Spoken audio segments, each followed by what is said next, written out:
The shrill ring of the emergency alarm sliced through the pre-dawn quiet, ripping Amelia from a fitful sleep. Her heart hammered against her ribs, a frantic drumbeat against a sudden, jarring intrusion. Disorientation warred with a primal surge of fear as she fumbled for her phone, the cold metal slick against her clammy hand. The text message on the screen confirmed her worst nightmare. A critical system failure at the architectural firm she had poured her life into building over the past decade. Panic, cold and sharp, clawed at her throat. This wasn't just a minor glitch. The message indicated a complete data corruption, potentially wiping out years of irreplaceable project files, client information, and the intricate digital blueprints that were the lifeblood of their work. The implications were catastrophic. Missed deadlines, breached contracts, and the very real possibility of financial ruin loomed large. Throwing on clothes, her movements jerky and uncoordinated, Amelia felt a wave of nausea churn in her stomach. This couldn't be happening. Not now. Not when they were on the cusp of securing the biggest project in the firm's history. A landmark sustainable housing development that had the potential to redefine their reputation.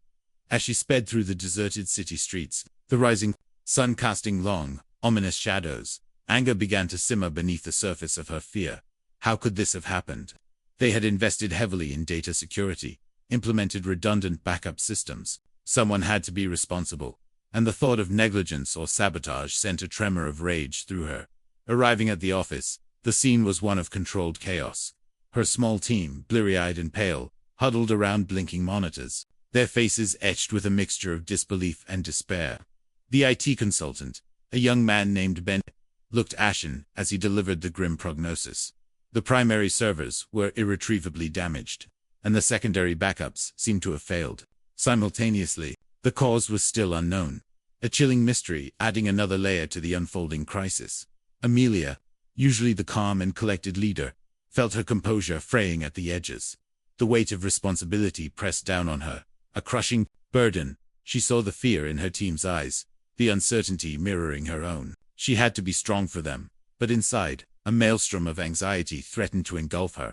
Later that morning, huddled in her office amidst the hushed, frantic activity, Amelia found herself staring blankly at a digital rendering of their flagship project. The elegant lines and innovative design, once a source of immense pride, now seemed like a cruel mockery of their precarious situation. Her mind raced, searching for solutions, for someone to blame, for any glimmer of hope in the encroaching darkness.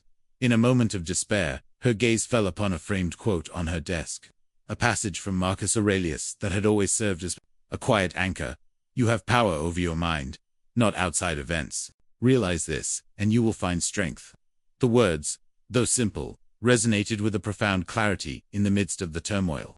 The system failure, the potential loss of their work, these were external events, beyond her direct control. While she could and would take action to mitigate the damage, succumbing to panic and anger would only compound the crisis. Her strength, she realized, lay in her ability to manage her internal response, to approach the situation with a clear and rational mind. Taking a deep, steadying breath, Amelia consciously shifted her focus.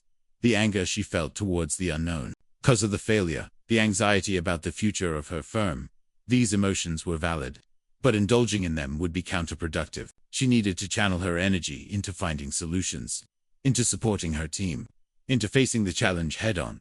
Her thoughts then turned to a video she had watched recently, a discussion on the philosophy of Seneca. One particular quote had struck her: difficulties strengthen the mind, as labor does the body. The current crisis, as devastating as it felt, could also be an opportunity, a test of their resilience, their ingenuity, their ability to adapt and overcome adversity. It wouldn't be easy, but perhaps, in navigating this storm, they would emerge stronger and more unified. Amelia called her team together, her voice calmer than she felt. She acknowledged the gravity of the situation, the fear and uncertainty that permeated the office, but she also emphasized the importance of remaining focused and working together. She outlined immediate steps: contacting forensic data recovery specialists, reaching out to clients to manage expectations, and initiating a manual review of any hard copy backups they might have.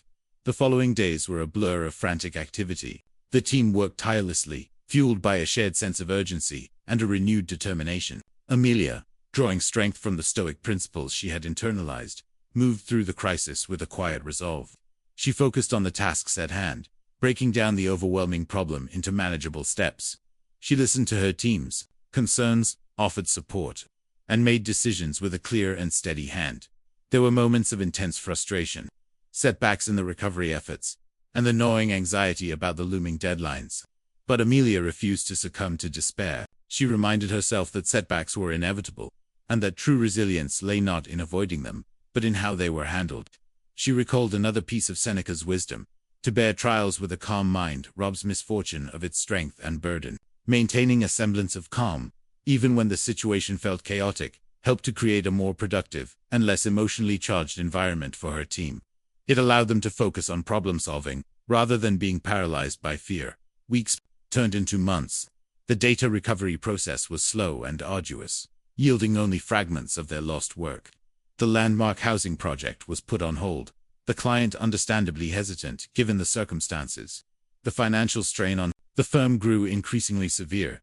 There were days when Amelia felt the weight of it all threatened to crush her. Doubt crept in, whispering insidious questions about her leadership, her decisions, her ability to salvage what they had built. But in those moments, she would return to the wisdom of the Stoics, reminding herself that her value as a person, and the worth of her efforts, were not solely dependent on external outcomes. She focused on what she could control: her integrity, her commitment to her team, her willingness to learn from this devastating experience. She explored new strategies, sought advice from mentors, and began the slow process of rebuilding their digital infrastructure with enhanced security measures. Slowly, painstakingly, they began to piece things back together.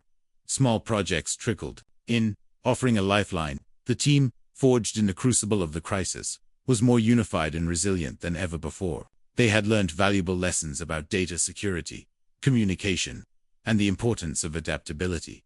One evening, months after the initial catastrophe, Amelia stayed late in the quiet office.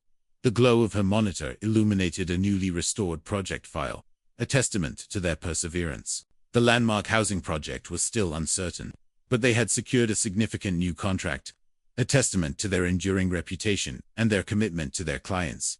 A sense of quiet satisfaction settled within Amelia. The crisis had been brutal, pushing them to the brink, but they had survived. They had learned. They had emerged, not unscathed, but stronger and wiser. Reflecting on the long and arduous journey, Amelia realized the profound impact of the Stoic philosophy she had embraced. It hadn't shielded her from the pain and fear, but it had provided her with a framework for navigating the crisis with greater clarity, resilience, and inner peace. And from this deeply challenging experience, a profound and practical lesson solidified. In her understanding, life will inevitably throw unforeseen challenges our way. Moments of intense stress, anger, and anxiety that can feel overwhelming. In such times, it's crucial to remember that while we cannot always control the external events that befall us, we retain absolute control over our internal response. By consciously choosing to focus on what we can influence, our thoughts, our actions, our attitude, and by accepting what we cannot, we can navigate even the most turbulent storms with greater clarity and strength. True resilience lies not in avoiding adversity, but in our ability to learn from it, to adapt, and to emerge from the darkness with a deeper understanding of ourselves and the world around us. The pursuit of external success is valuable, but cultivating inner fortitude and wisdom is the ultimate safeguard against the inevitable vicissitudes of life. The city outside hummed with its usual energy, a stark contrast to the silent office. Amelia closed her laptop, a sense of quiet gratitude washing over her. The diary of her firm had a new, difficult chapter, but it was a chapter that spoke of resilience, learning, and the enduring power of the human spirit. Guided by timeless wisdom,